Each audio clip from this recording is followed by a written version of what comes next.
This is a video of Halim Korzybski, longtime Subud member, builder, and all-around general good person. Halim, can you start out by telling us how you found and came into Subud? Well, New York City. That's my grace town, New York City. When I came from Poland, I luckily ended up in the art and architecture school. And when I finished school, I was pretty lost. Didn't know the content of my life. So my final project in school, in the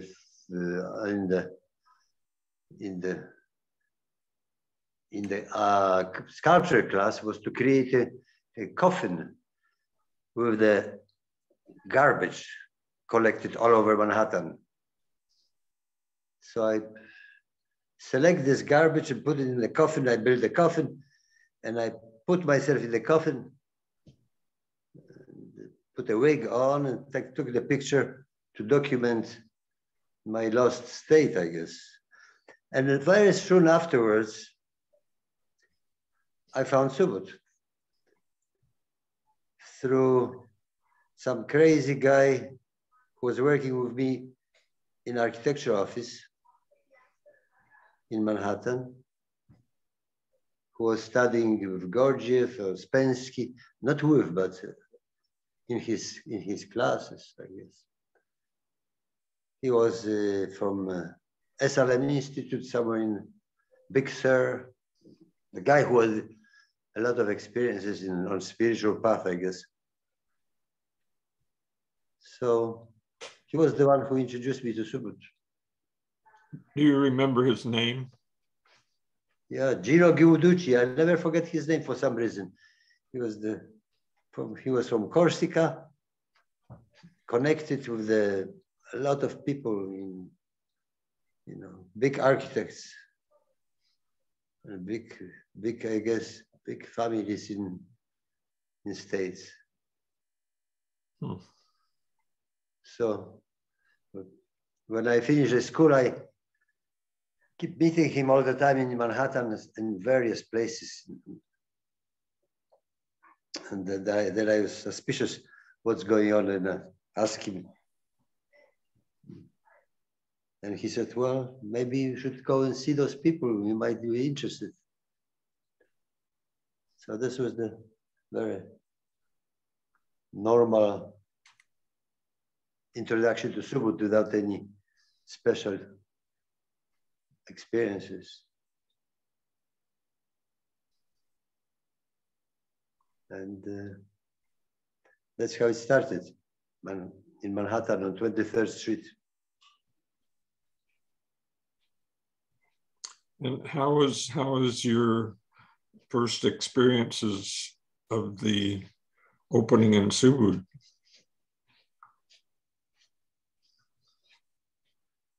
Well, for me, Latihan was coming very slowly, very, very gently,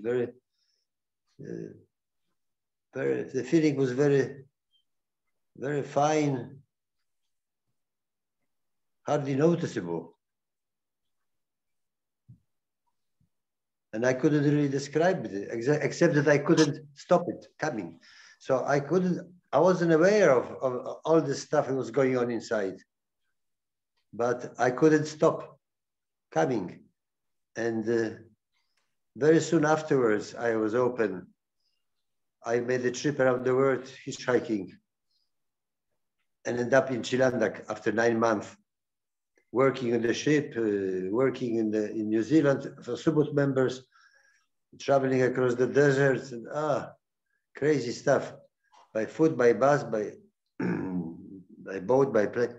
So I ended up in Chilandak on the first day. I ended up in Bali on the first day of Ramadan. Can you imagine?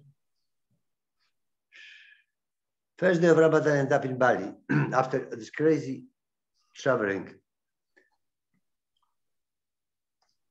And then I ended up in Chilandak for 1 month, solid,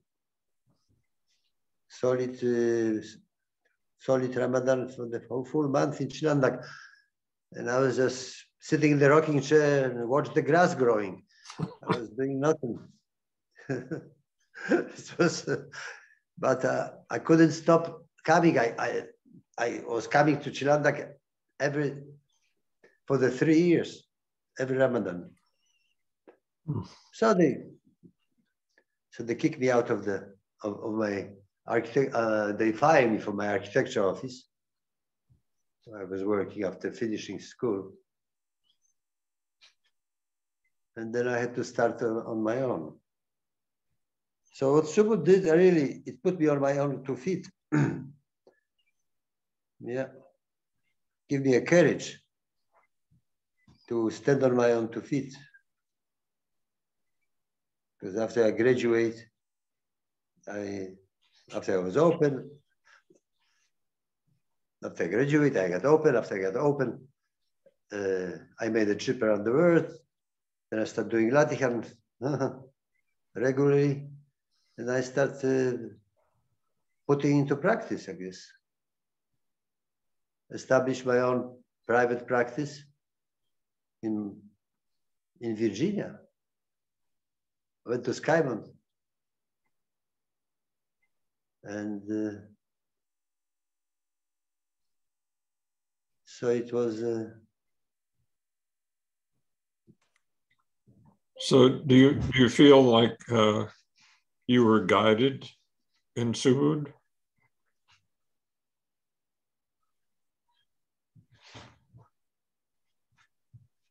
Well, you know, it's difficult to tell how this came about, but definitely I had the courage to stand on my 2 feet. And when I look back after all these years, I see everywhere it was hand of God. Because as much work as you can do is really, so for some people, it's not necessary even to do hard work. They've been receiving grace just unexpectedly. For me, it was always hard work. And then I got the fruits of my hard work.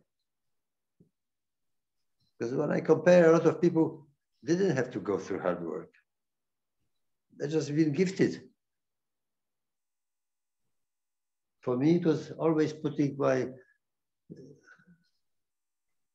commitments, my determination, my trust, my vision. Those things were very important and very crucial. That I have a vision and I do make my mistakes and I do do my tests. So, you know, from perspective of time, I see that was all mystery of how decisions were made and how things were decided. Because man proposes and God disposes. For some people, it doesn't work that way. But for me, it was always through the hard work and determination, commitment. Like, I remember I wrote to Ibu when I was looking, when I came back to Poland after 30 years in the States, I went back to Poland. And I said, I have to do a retreat center. It's not enough to do houses for people when they're happy to be in the house and they are satisfied. And they tell me they're as happy as the first day they bought the house. The house made them happy. So that was for me, as an architect, was a big reward, satisfaction that somebody recognized the benefit of the house. It wasn't just the shelter, it was the house that made the difference.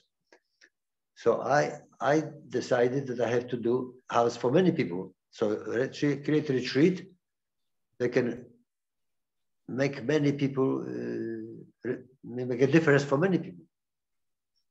So when I went back to Poland, I started looking for the place. Couldn't find anything in Poland. Then I wrote to Iwu to advise. And she said, well, look for south of France.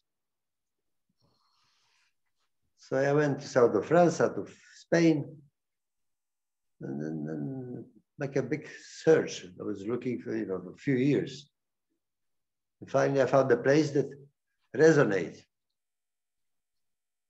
that felt like a monastery. But it was under contract, and then I went back to States and this and that. When I came back, the girl called me, and he says, the house is, the property is on the market. The guy withdrew his offer. So it was the God's help, as I see it. Because then I sold the house in States, that I could buy the farm. Then I sold some other properties, and I got to renovate it and put it into, and convert it into a retreat. So it's always, when I look back, God was always taking care of me. But it's an interesting question. Would it happen if I didn't work so hard? Would it happen if I didn't make such a fuss and such a determination and such a strong, didn't put my will into it? No. So you have, can you describe a little bit about what you were able to build there in France? Well, it was a farm, the dilapidated farm, no bathrooms, no kitchen, basically. There's just the barn and the old farmhouse.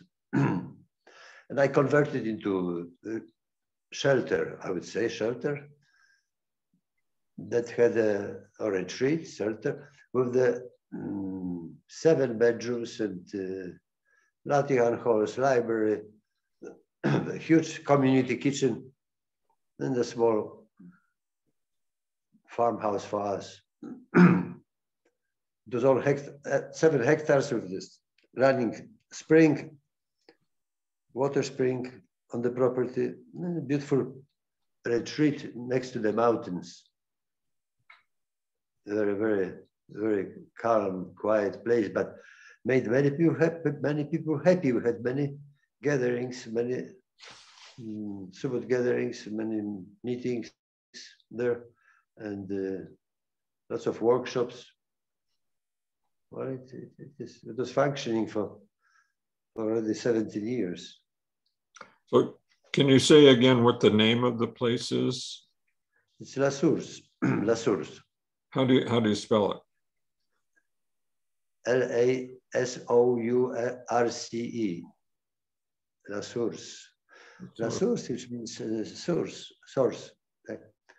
In Pyrenees mountain. Yeah, we had the zonal meeting, we had the youth meetings. So it was active for Subud, and there was active for just people in general. Yoga people, praying groups, and some other rich workshops people have been handling there. So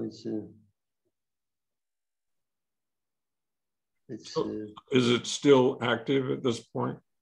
Yeah. Still active. My children are managing it now. So getting back to your time in Chulalongkorn, did you have any interactions with Bapak or any experiences related to that with him? No, not really.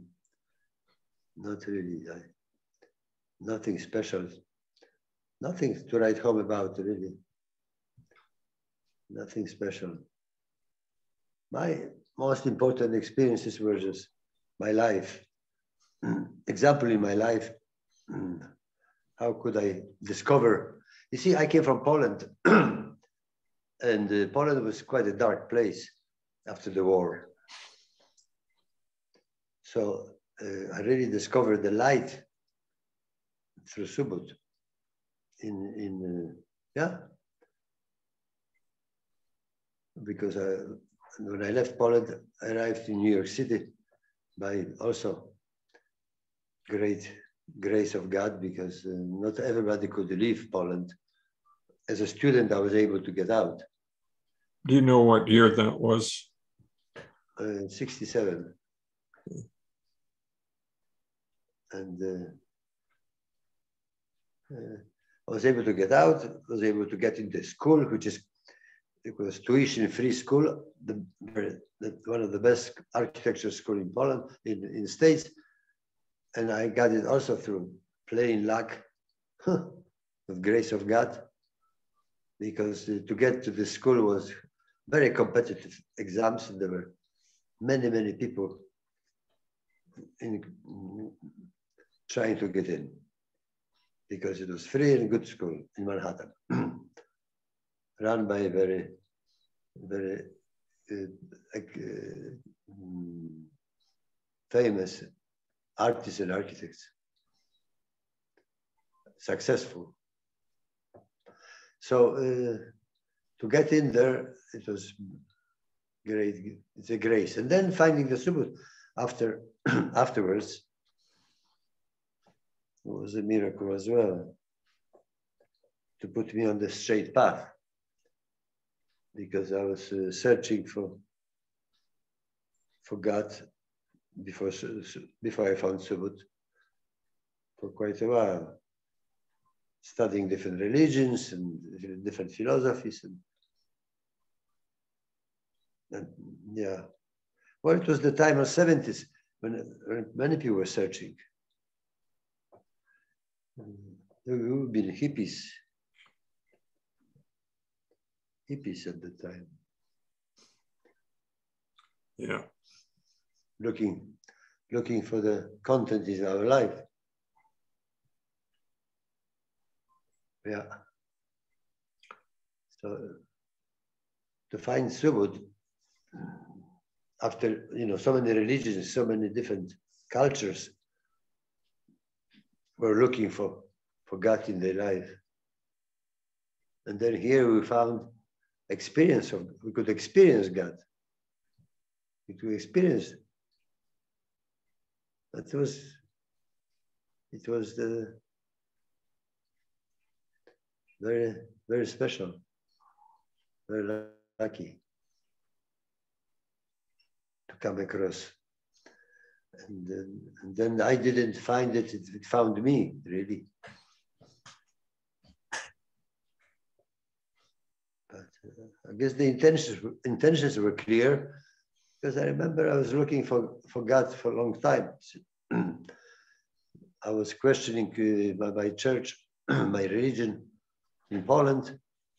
So I was on the search since I was a little boy, I guess.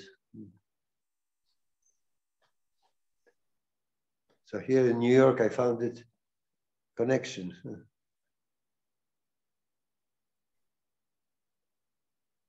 And I guess not many of us have those experiences, high level out-of-body experiences. Some of us have to do our life and bring God to our life. And that's my experience, is to find the God in my life and the proof of God in my everyday life. And that's special for me.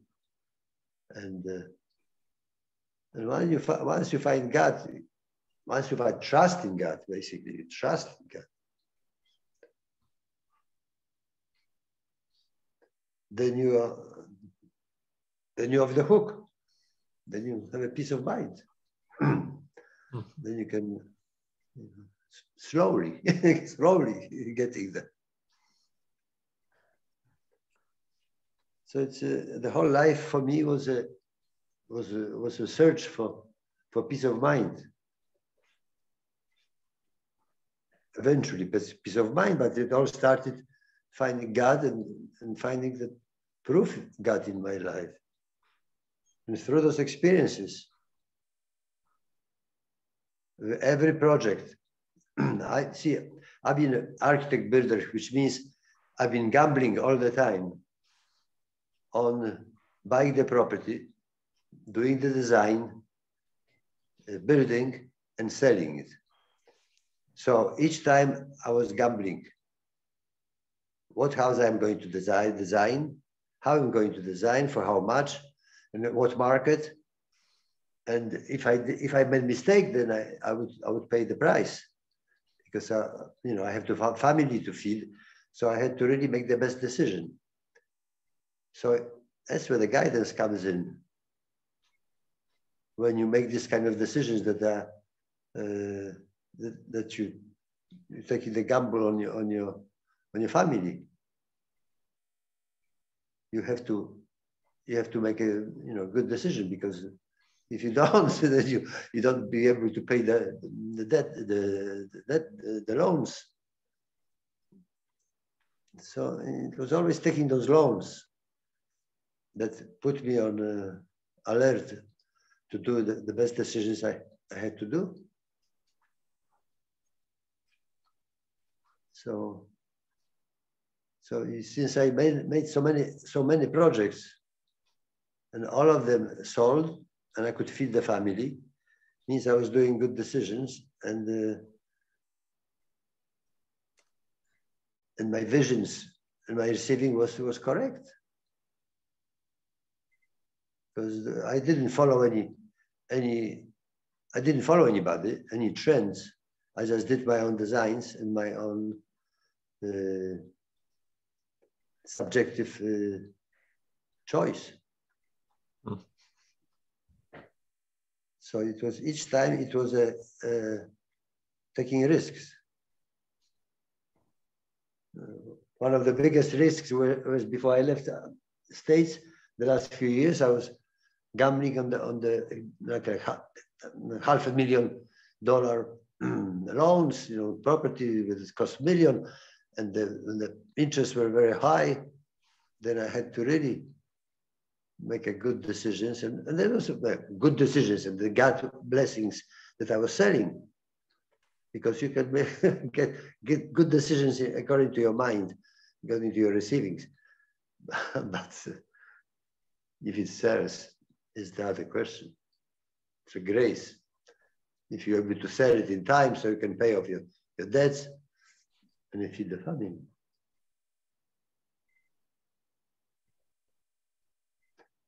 So it was all I was lucky. I had the courage, and I had the vision and the courage, and was hardworking guy to go through. So I have to admit that this whole process was because it was in a guidance. So Halim, can you talk about your property in Poland, how that came about and what's going on there? Yeah, it is. After I finished French project, we went to Kalimantan, and we tried Maya, and we tried to help in development of Rungansari, second phase. But there were different issues to be solved, and eventually we couldn't do as we hoped for, but we did some good. We contribute, and then after that job sort of was finished, I went to Poland because my mother passed away, and we've been receiving back our ancestors' property after some legal battles with the government. And when I've seen it with my son, we realized that this is really very special place. And I decided that I would renovate it and tried to establish the retreat as well, because it had a nice settings, an old park between two ponds. I mean, it's embraced by two ponds. The property was on the hill. So it had a lot of life force, a lot of clean nature, separated from any developments, housing. It was in the field. Very special. It was occupied by family and many families before for about 4 centuries. So it was a special place in many ways. So I decided to sell whatever I had and bring it to life.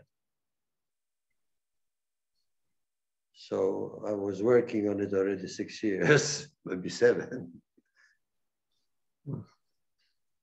And property is finished on the outside, park is finished, ponds have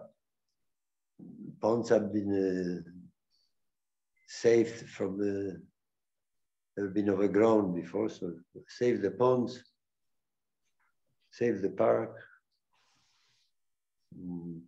put the buildings, build the guest house, and right now it can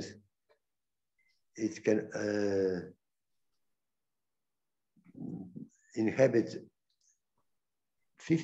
20 people in a guest house, and the manor house is still waiting to be completed, because I want to find a manager who will take it over.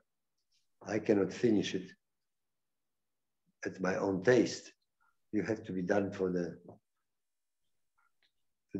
person that is going to run it and market it. So I'm waiting for, we're looking for the person. We're looking for the team. We'll see how it develops. It has been designed or renovated to suit many functions, but basically it's a retreat. It has a quality of retreat, a holistic center or wellness center with many meeting rooms.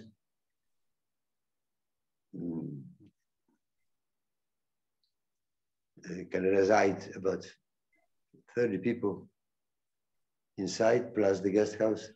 So altogether 50 people, many bathrooms, rooms.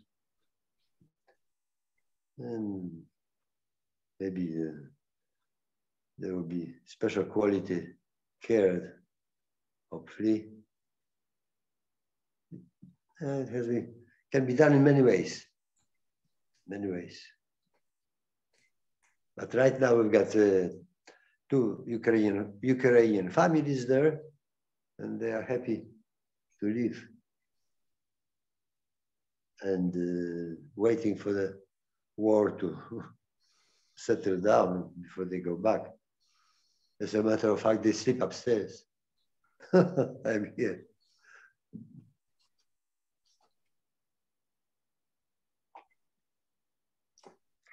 Sleep upstairs, yeah. So we're almost out of time. Is there something else that you would like to talk about, or any other experiences you would like to mention? I don't want to repeat myself. I think I said I've said the most important thing is that I found the God in my life through my work, and which means I implemented the receiving of Vatican in my work, in my life, my projects. And that's how I see it. Through the Vatican, I was able to discover God down on the earth, down here, and find the proof and trust in God after all these years in Subud. So maybe it could be beneficial to some, maybe.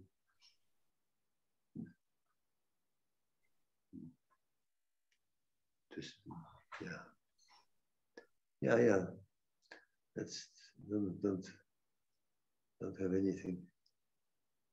That's it. Thank you. Grateful for this years of being able to be in this process. Still continues. Still continues. Yeah. Well, thank you, Halim. I appreciate your being able to do this. Well, thank you. Thank you for asking me for doing that. And hopefully this will be, yeah. Thank you. Thank you. Yeah. Okay. My last question is, do you have any objections to other people watching this video? No, absolutely no. Hopefully it could be beneficial. If it is beneficial, it's great. Okay. Yeah, thank you. Thank you very much. I'm going to sign out now.